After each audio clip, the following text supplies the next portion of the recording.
Huli Cam! Huling-huli sa kamera ang matinding inabot ng kahera ng isang kainan mula sa isang customer.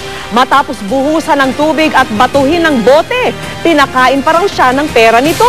Dumulog na sa barangay ang biktima, bit-bit ang pruweba ng panghihiya at pagmamalupit ng nirereklamong customer.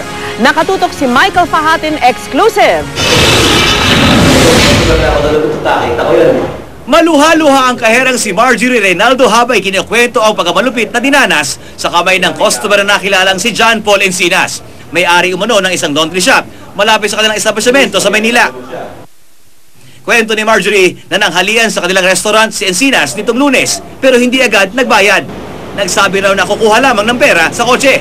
Siningil ko po siya tapos po nung siningil ko po siya, sabi ko mamaya na lang daw po. Tapos sabi ko hindi po pwede, ngayon na. Tapos sabi ko po, nung sa laundry po ba, pwedeng ganyan. Tapos doon na po siya nagalit na nagsisigaw po. Sige, paliwanag mo sa akin mismo. Nang bumalik matapos ang isang oras, uminom pa raw ito ng tubig. Pero nang singilin, ito na ang nangyari. Binuhusan si Marjorie ng tubig. Hindi na po ako nakapagsalita tapos siya, madami na po siya sinasabi. Di man niya maalala mga sinabi ng customer, ganito ang mga sumunod na pangyayaring nahuli ng kamera.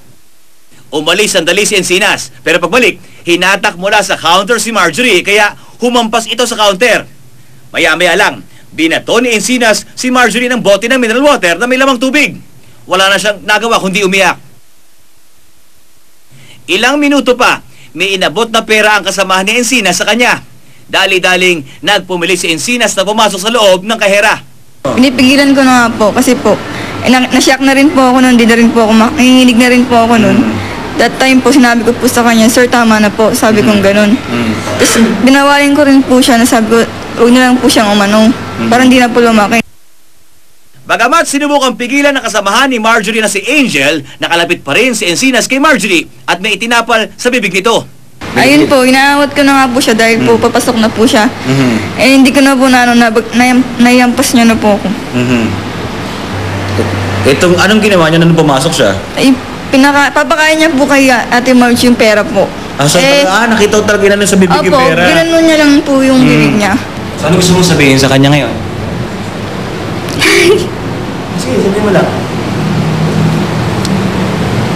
Gusto mo humingi siya ng tawad sa'yo, sabi. Hindi ko po yun kailangan. Ano gusto mo sana mangyari?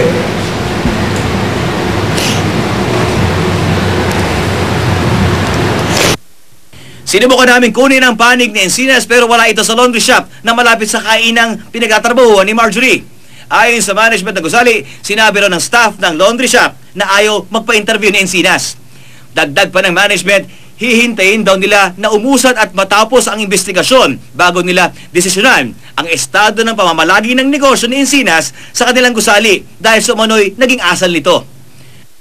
Nag-iwan kami ng numero para sa kampo ni Encinas kung saan kami pwedeng makontak para makuha ang kanilang panig, ngunit hindi pa rin siya kumukontak hanggang sa mga oras na ito. Wala naman po kaming dating na magagawa nun, pares lang po kaming babae. Tapos yun po. So, ano gusto mong mangyari sana? Pwede nga po, sana po pakulong po. Michael Padre, nakatutok, 24 oras. Muli po ang GMA News ay bukas para sa panig ni Ginoong Encinas. Maaari kaming matawagan sa numerong 982-7777.